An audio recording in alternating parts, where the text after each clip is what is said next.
کوئی بھی انسان جب محنت کرتا ہے، دیکھیے ہم جب گھر کے کام کاج کرتے، گھر کے کام کاج کرنا معمولی بات نہیں ہے، بڑی محنت لگتی ہے اس میں. جب ہم خوب کام کرتے ہیں، گھر میں ہو یا گھر کے باہر ہم کچھ کام کر لیں، تو عموماً ایک توقع ہمارے پاس یہ ہوتی ہے کہ ہم تھوڑا سا آرام کر لیں. اللہ سبحانہ تعالیٰ بتا رہے ہیں عاملۃ ناصبہ، بڑی تھکان والی محنت یہ اللہ کی نافرمانیوں میں نکال رہے ہیں. تسلا نارن حامیہ، پھر ان کو جنت نہیں ملے گی، آرام کی جگہ نہیں ملے گی، جہنم میں دہکتی آگ میں ڈال دیے جائیں گے. اور ابن عباس رضی اللہ تعالی عنہ نے کہا یہاں پر عاملۃ ناصبہ کا معنی عیسائی ہیں، خوب محنت کر رہے ہیں. کرسچنس جو عیسائی جس کو ہم کہتے ہیں 2.1 بلین اس دنیا میں ہے تقریباً. عیسیٰ علیہ السلام کو اللہ کا بیٹا کہتے ہیں، جنا ہوا بیٹا کہتے ہیں، نعوذ باللہ. آخری میں جائیں گے جہنم میں. کیوں؟ کیونکہ لا الہ الا اللہ نہیں مانے، محمد رسول اللہ نہیں مانے. تو پہلی 3 آیتوں میں دیکھیں کتنا سخت اللہ کا پیغام ہے. ہل اتاک حدیث الغاشیہ، اللہ نے کیا کہا؟ وجوہ یومئذ خاشیہ. اللہ نے پھر کہا عاملۃ ناصبہ تسلا نارا حامیہ.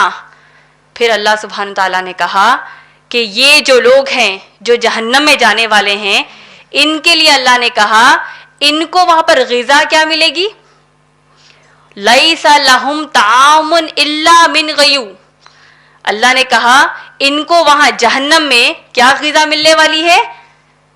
کانٹے دار درخت کے میوے ملنے والے ہیں، کھولتا ہوا جہنم کا پانی ملنے والا ہے. ان کو اور کیا ملے گا؟ اس کے علاوہ کچھ نہیں ملے گا. دوسری آیتوں میں اللہ نے کہا ان کو جہنمیوں کا جو زخم ہے، اس کا جو پیپ ہے، وہ غذا کے طور پر ملے گا. ان کو شجرت زقوم کے جھاڑ کا ان کو کھلایا جائے گا. زقوم کا جھاڑ کیا ہے؟ اللہ کے نبی صلی اللہ علیہ وسلم نے فرمایا وہ جو کانٹے دار زقوم کا جھاڑ ہے جہنم کا، اگر اس جھاڑ کا ایک چھوٹا خطرہ اس زمین پر ٹپکا دیا جائے، کون سی زمین پر؟ ہماری ارتھ پر. اس زمین پر ٹپکا دیا جائے تو زمین پر کی پوری حیات، پوری لائف مکمل طور پر برباد ہو جائے گی ایک خطرے کی وجہ سے. اور وہ جہنمیوں کی غذا ہوگی. اللہ سبحانہ تعالیٰ نے کہا کہ ان کو اس غذا سے کچھ فائدہ نہیں پہنچے گا، ان کو کچھ آرام نہیں ملے گا، ان کی بھوک نہیں مٹے گی. اور سب سے بڑی بات سوچئے، وہاں پر موت بھی نہیں آئے گی. نہ زندہ رہیں گے نہ موت، زندہ لاش کی طرح بنے رہیں گے. تو یہ ایک جہنم کا ذکر اللہ نے، آپ غور کیجئے سورہ غاشیہ کی آیت نمبر 1 میں جب اللہ نے غاشیہ کا ذکر کیا، آیت نمبر 2 سے 7 تک اللہ نے جہنم کی غذا، جہنم میں ان کے ساتھ کیا ہوگا، اس کا اللہ نے ذکر کیا ہے. پھر آپ غور کیجئے آیت نمبر 8 سے جب آپ پڑھتے ہوئے آیت نمبر 16 تک آئیں گے، اللہ سبحانہ تعالیٰ نے جہنمیوں کے علاوہ جو لوگ رہیں گے اس کے برعکس اللہ نے کہا جنتی کیسے رہیں گے. وجوہ یومئذ ناعمہ، اس دن چند چہرے ایسے ہوں گے جو بارونق رہیں گے، رونق والے چہرے رہیں گے. اللہ ہم کو ان میں سے کر دیجئے، آمین. کیسے چہرے ہوں گے؟ اللہ سبحانہ تعالیٰ نے کہا بارونق چہرے ہوں گے. کیوں رہیں گے؟ اگلی آیت میں اللہ نے کہا کہ ان کے اعمال کی بدولت ان کے چہرے بڑے حسین رہیں گے. یاد کریں گے اپنی اپنی نیکیوں کو، دنیا میں کیا کیا کیا تھا اللہ کے لیے، اس قرآن کو عام کرنے کیا کیا تھا، گھر میں کیا محنت کی تھی اسلام پھیلانے کے لیے، باہر کیا محنت کی تھی، کتنے غیر مسلمانوں کو اسلام بتایا، کتنے مسلمانوں میں قرآن کی گفتگو کی، کتنا زندگی کا مقصد بنا دیا اس قرآن کو لوگوں میں عام کرنے کے لیے، کتنا زندگی کا مقصد بنا لیا اللہ کو راضی کرنے کے لیے. یہ تمام باتیں مومن جو لوگ رہیں گے، اللہ ہم کو ان میں سے کر دیجئے، آمین. یہ لوگ اس دن یاد کریں گے کہ کیا کیا اعمال کیے تھے اور چہرے اس کی وجہ سے کھلے رہیں گے. پھر اللہ نے کیا کہا؟ فی جنت عالیہ، اعلیٰ مقام کی جنت ان کو اللہ سبحانہ تعالیٰ دیں گے. کیسی جنت ہوگی؟ اللہ سبحانہ تعالیٰ نے کہا جہاں پر ان کو کیا ہوگا؟ فیہا عین آنیہ، جہاں پر ان کے پاس چشمے بہ رہے ہوں گے پانی کے.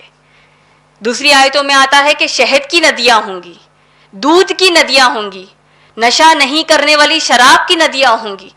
تو یہ چشمے انسان کے پاس سے بہتے رہیں گے, جنتیوں کے پاس سے بہتے رہیں گے.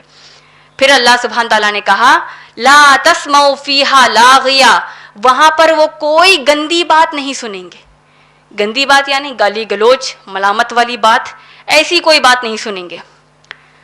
اللہ کا نظام دیکھیے, آپ دنیا میں اگر حق پر ہیں تو یہاں پر آپ کو گالی دینے والا, تہمت باندھنے والا, غیبت کرنے والا, ہر قسم کی آپ کے پیٹھ پیچھے یا آپ کے سامنے ٹھہر کر برائی کرنے والے آپ کو مل جائیں گے. مانتے ہیں آپ لوگ اس بات کو؟ بہت سے لوگ ہیں, ہم خود ان لوگوں میں شمارے جہاں ہم دوسروں کی برائیاں کرتے ہیں. دوسروں کو تو چھوڑ ہی دیجیے, اللہ ہماری حفاظت کیجیے, ہماری زبان کی حفاظت کیجیے. تو جنت وہ مقام ہے, جنتی کے لیے یہ سکون اللہ نے رکھا ہے کہ دنیا میں اگر آپ حق پر ہیں تو صبر کرنا پڑے گا. جو آپ کے بارے میں ملامت والی بات کرتے ہیں, جو گالی گلوچ کر دیتے ہیں, تہمت باندھ دیتے ہیں, یہاں پر تھوڑا صبر کر لیجئے. جنت ایسی جگہ ہے جہاں پر کوئی بری بات آپ نہیں سنیں گے. پھر اللہ نے کہا فی سرور مرفوعہ, وہاں پر اللہ سبحانہ تعالیٰ نے کہا کہ تخت ہوں گے, بڑے بڑے تخت ہوں گے, اونچے اونچے تخت ہوں گے. تفسیر میں آتا ہے کہ اتنے بڑے بڑے تخت ہوں گے چوپایوں کے جیسے, یا اللہ جانے کیسے تخت وہ ہوں گے. جب کوئی جنتی چاہے گا اس تخت پر بیٹھنا, وہ تخت اپنے آپ اس بندے کے قریب آ جائے گا. اکوابیوں, وہاں پر کپ ہوں گے, جو کپ ہم استعمال کرتے ہیں چائے پینے. آپ جانتے ہیں جو انگلش ورڈ ہے نا کپ, یہ دراصل عربی لفظ ہے کپ, جس کو انگریزی میں بعد میں لیا گیا ہے. اللہ نے کہا کہ ان کو پیالے دیے جائیں گے خوب. پھر اللہ نے کہا کہ بڑے بڑے تخت ہوں گے اور گوتکیے لگائے ہوئے آرام سے بیٹھیں گے. یہ ایسی جگہ اللہ سبحانہ تعالیٰ بیان کر رہے ہیں جہاں پر اللہ نے کہا کہ قالین بچھی ہوئی رہے گی. جہاں نظر ڈالو وہاں پر بڑی پیاری صاف ستھری قالین بچھی ہوئی ہوگی. اب آپ اپنے اپنے گھر کا جائزہ لیجیے, جس کے گھر میں آپ گئے ہیں, جہاں پر آپ کو لگا کہ بڑا عالیشان گھر ہے, اپنی اپنی خواہش ہوتی کہ کاش میرا بھی گھر ایسا ہو. ہوتا ہے کہ نہیں؟ اللہ نے سب دیا. پھر ایک چیز ہوتی ہے کہ یہ کاش یہ قالین میرے پاس ہوتی, کاش ایسا تخت میرے پاس ہوتا, کاش ایسا صوفہ سیٹ میرے پاس ہوتا, کاش ایسا گھر کا جو انٹیریئر ڈیزائننگ میں آپ اتنی چیزیں دیکھتے بیٹھتے ہیں, یہ چیزیں کاش میرے پاس ہوتی. سوچ لیجئے, ایک موت کا جھٹکا کچھ نہیں لے کے جا سکتے خبر میں. اصل پلاننگ کرنی ہے, اصل ذاتی گھر کی پلاننگ کرنی ہے تو جنت العالیہ کی پلاننگ کیجیے. جہاں پر کیوں دیکھیے ایک ایک آیت اللہ نے کہا کیسی سرور مرفوعہ اللہ سبحانہ تعالیٰ بیان کر رہے ہیں. اکوابیوں کا ذکر اللہ سبحانہ تعالیٰ کر رہے ہیں. جو چاہے تم کو ملے گا, جو چیزیں انسان کو بڑی پسند ہے اس کا ذکر اللہ ان آیتوں میں کر رہے ہیں. آیت نمبر 16 تک اللہ نے جنت کا ذکر کیا ہے. پھر آپ دیکھیے آیت نمبر 17 سے آپ دیکھتے ہوئے آئیں گے, اللہ سبحانہ تعالیٰ ہماری توجہ ایک بڑی اہم بات کی طرف رکھ رہے ہیں. اللہ سبحانہ تعالیٰ جس طرح پہلی آیت میں اللہ نے سوال کیا تھا, کیا سوال کیا تھا اللہ نے؟ حل اتاک حدیث الغاشیہ, کیا یہ لوگ غاشیہ کی خبر ان کو بھی نہیں ملی؟ اب یہ آیت نمبر 17 میں ایک الگ انداز کا سوال اللہ کا ہے. کیا کہا اللہ نے؟ افلا ينظرون الى الابل کیف خلقت, کیا یہ لوگ نظر نہیں دوڑاتے, کیا یہ لوگ دیکھتے نہیں کہ کیسے ہم نے اونٹ کو پیدا کیا؟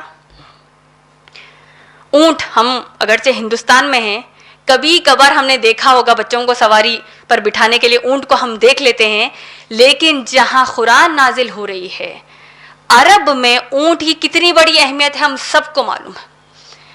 اس اونٹ کے بارے میں اللہ سبحانہ تعالیٰ ذکر کر رہے ہیں کہ دیکھو ذرا غور کرو کہ کیسے ہم نے اونٹ کو پیدا کیا. اس اونٹ کی تعریف اگر آپ سائنس سے سن لے تو بے شمار جرنلز, بے شمار ریسرچ پیپرز آپ کو مل جائیں گے اونٹ کے اوپر. خالی کتنی باتیں دیکھیے اللہ نے خود کہا غور کرو, تو کیوں ہم اگرچہ الگ الگ ہماری عمر ہے, الگ الگ ہمارے مصروفیات ہیں, ہم جو بھی پڑھائی پڑھتے ہوں یا نہیں پڑھ کر ہم گھر پر ہوں, کیوں اس قرآن سے علم حاصل نہیں کرتے جب اللہ نے کہا کہ اونٹ کے اوپر غور کرو. اونٹ کے بارے میں تھوڑے معلومات کیجئے. کیا کہتی ہے سائنس؟ سائنس نے کہا کہ اونٹ کا جو ہمپ, جس کو ہم کوہان کہتے ہیں, اونٹ کا جو کوہان ہوتا ہے وہ دراصل جتنا اونٹ کھاتا ہے یا پیتا ہے وہ پوری غذا اس کوہان میں جمع کر لیتا ہے, اور اس کو وہ بعد میں استعمال کرتا ہے. کیملز ہمپ جس کو ہم عام طور پر کہتے ہیں. آپ جانتے ہیں کتنے دن رہ سکتا ہے اونٹ بغیر کھائے پیے؟ 6 مہینے. 6 مہینے بغیر کھائے پیے رہ سکتا ہے. تقریباً 225 کلو گرام کا وزن وہ اپنے اوپر لے سکتا ہے اور بغیر تھکے صحرا میں وہ سفر کر سکتا ہے. اس سے زیادہ آرام کسی مسافر کو کیا چاہیے؟ وہ اونٹ کی غذا ہے, پھر اس کا گوشت کھاتے ہیں, اس کا دودھ پیتے ہیں. تو اللہ سبحانہ تعالیٰ ان باتوں پر غور کرنے کے لیے کہتے ہیں. پھر اس کے بعد کی آیت اللہ نے کہا وَإِلَى السَّمَاءِ كَيْفَ رُفِعَتْ, اور کیا یہ لوگ آسمان کی طرف نہیں دیکھتے کیسے ہم نے اس کو بلند کیا ہے؟ آسمان کی آیتیں اس سے پہلے کے سوروں میں بھی ہم نے دیکھی ہے ماشاءاللہ کیسی آیتیں ہیں اللہ سبحانہ تعالیٰ کی, کیسی نشانیاں ہیں. آسمان کے بارے میں دیکھیے, ہم جب کبھی آسمان کو دیکھتے ہیں غور کیوں نہیں کرتے؟ کیونکہ اللہ نے خود کہا ہے غور کرو. کیا کہا اللہ نے؟ دیکھو اس آسمان کی طرف. سورہ ملک کی آیت نمبر 3 میں اللہ نے کہا دیکھو اس آسمان کو, کیفا بنایا, کیسے ہم نے اس کو بنایا, وزینا, کیسے اس کی زینت اللہ نے اس میں ڈالی. اور پھر اللہ نے کہا کہ دیکھو اس کے اندر فروج نہیں ہے. فروج کس کو کہتے ہیں؟ آسمان میں کوئی درار نہیں ہے. آپ نے دیکھا کہ آسمان میں درار آپ کو دکھی؟ کسی جگہ سے پھٹی ہوئی, کسی جگہ سے الگ ہوئی. آسمان میں کوئی درار نہیں. آپ دیکھیے ناسا کو آپ لے لیجئے, الگ الگ قسم کی جو ٹیکنالوجیکل جو آرگنائزیشن سے ان کو آپ لے لیجئے, سائنٹیفک آرگنائزیشنز کو آپ لے لیجئے, آج تک کسی کے پاس آسمان کی فکس ڈیفینیشن نہیں ہے. بس آسمان کو چند زونز میں ڈیوائڈ کر دیا, اتنے کلومیٹر میں پلین ٹریول کرتا ہے, اتنے کلومیٹر میں اسپیس شپ جا سکتی ہے, اس کے بعد کی کھلی اسپیس ہے. آسمان سائنس کے پاس بس اتنا ماننا ہے کہ ایک گیشیس اسٹیٹ ہے, مطلب کچھ ایک دھواں دار ایک چیز ہے. آسمان نام کی کوئی ایسی فکس چیز ان کے پاس ڈیفینیشن نہیں ہے. لیکن اللہ نے کہا کہ آسمان کو دروازے ہیں, ایک نہیں 7 آسمان ہیں. تو یہ تمام باتیں غور کرنے والی ہے کہ اللہ نے کہا کہ کیسے ہم نے اس کو بلند کیا. دوسری مذہبی کتابوں میں آپ دیکھیے, قرآن کے علاوہ آپ دوسری مذہبی کتابوں کو دیکھیے, ویداس میں آتا ہے کہ آسمان کو پلرز ہیں, الگ الگ کتابوں میں آتا ہے کہ آسمان کو پلرز ہیں, یعنی اس کو سپورٹ کی ضرورت ہے. اللہ نے کہا کہ دیکھو بغیر کسی سپورٹ کے ہم نے آسمان کو کیسے بنایا. اور صحابہ جب یہ آیتیں پڑھتے تو باہر جا کر آسمان کو دیکھ کر آتے, ایمان بڑھتا ہے کہ آسمان اللہ نے پیدا کیا ہے, قیامت سے پہلے یہی پھٹ کر ہم پر گرے گا. جب تک کہ اللہ کی عبادت کر رہا ہے یہ چیزوں میں ہم کو آج مصروف رہنا ہے. پھر اللہ نے کہا وَإِلَى الْجِبَالُ كَيْفَ نُصِبَتْ, اور کیسے ہم نے پہاڑوں کو گاڑ دیے ہیں. پارہ اما کی پہلا سورہ جو ہے سورہ نبا میں بھی ہم نے پڑھا ماؤنٹینز کے بارے میں, پہاڑوں کے بارے میں. اللہ نے کہا اس سورے میں سورہ غاشیہ میں کیسے ہم نے پہاڑوں کو گاڑ دیے ہیں میخوں کی طرح, جس طرح کیلے ٹھوکتے ہیں, کیسے ان پہاڑوں کو ہم نے زمین پر گاڑ دیے ہیں. سائنس آج کہتی ہے کہ جتنا پہاڑ اوپر آپ کو دکھتا ہے اس کا تقریباً 1 یا 2 گنا بڑھ کر پہاڑ زمین کے نیچے, اور یہی پہاڑ قیامت کے دن ریزہ ریزہ ہو جائے گا.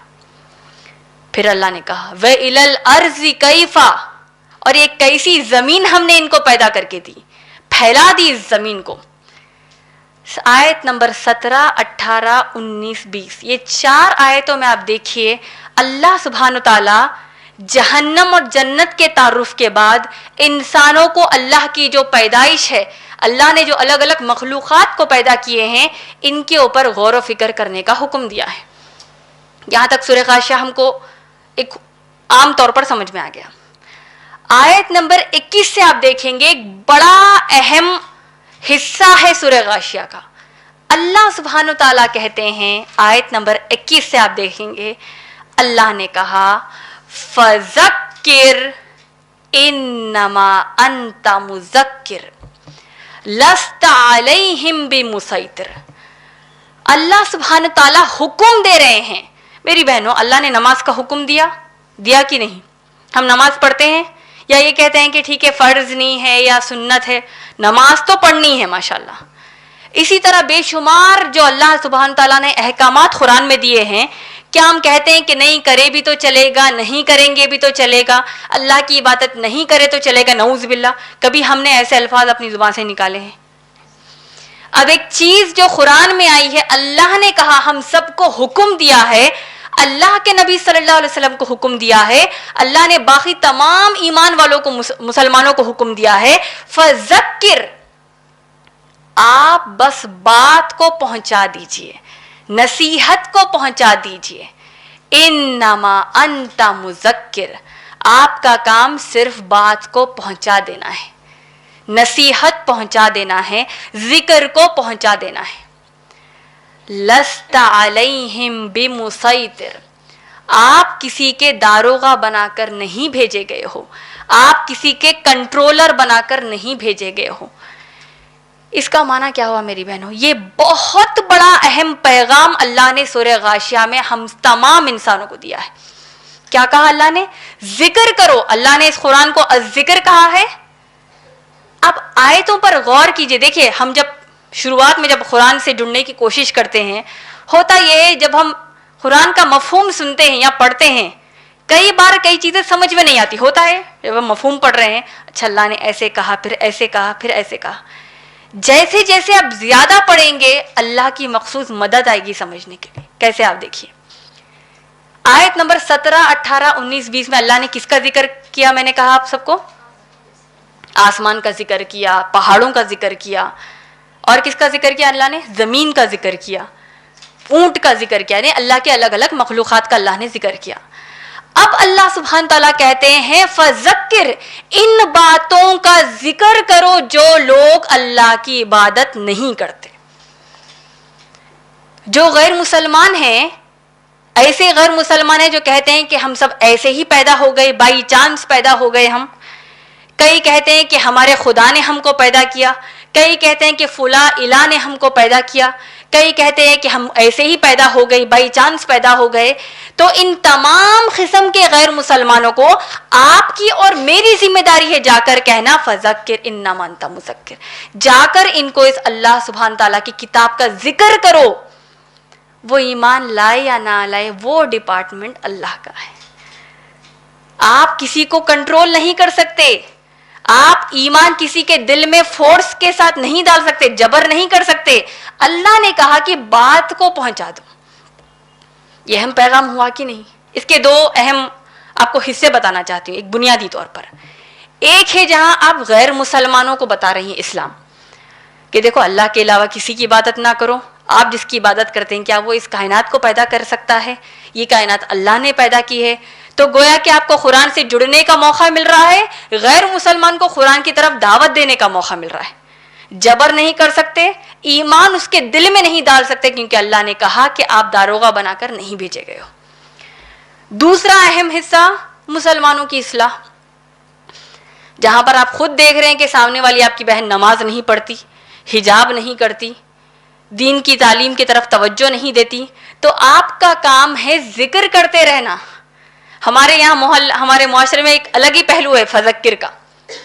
ہماری بہن کو ایک مرتبہ بولنے کے کہ حجاب کریے, اس کے 10 سال بھی گزر جائیں گے تو اس کے بعد آپ بولیں گے نہیں حجاب کرنے کے لیے. کیوں؟ دیکھیے اسلام میں زور زبردستی نہیں کر سکتے. ہم نے کہہ دیا بہن کو حجاب کرنے کے لیے, خود ماؤں کا یہ جملہ ہے, ہم نے بچی کو کہہ دیا حجاب کریں, ہم نے بچی کو کہہ دیا نماز پڑھے. دیکھیے وہ دل میں آنا چاہیے میں کتنا بولوں. یہ فذکر کا معنی نہیں ہے. فذکر کا معنی ہے آپ بس بولتے ہی جائیے, حکمت سے کنوے کرتے جائیے پیغام اسلام کا. آپ ان کے دل کو پھیرنے والے نہیں ہیں, اللہ دل کو پھیرنے والے ہیں. اس کے بعد ان آیتوں کے بعد اللہ نے ایک بڑی اہم بات بتائی, ایک خطرناک بات بتائی. اگر میں آپ کو ایک الگ اس کو انداز میں بتاؤں, اللہ نے کہا الا من تولا وکفر, لیکن آپ کا کام بات کو پہنچانا ہے. یہ ذمہ داری کس کی ہے؟ یہ ایک 4 مسلمانوں کی ہے, یا صرف علماء کی ہے, یا چند لوگ جو دین کی طرف لوگوں کو بلاتے ہیں ان کی ہے, یا ہر مسلمان کی ہے؟ بتائیے. اس بات پر کوئی ہم کو ڈاؤٹ نہیں ہے, کوئی شک نہیں ہے. بات کو پہنچانا ہر مسلمان کا کام ہے. کس کس کو پہنچائیں گے؟ غیر مسلمان کو اللہ کی وحدانیت کی طرف بات پہنچائیں گے. مسلمانوں میں جو اصلاح کا کام ہونا ہے وہ بھی کریں گے انشاءاللہ.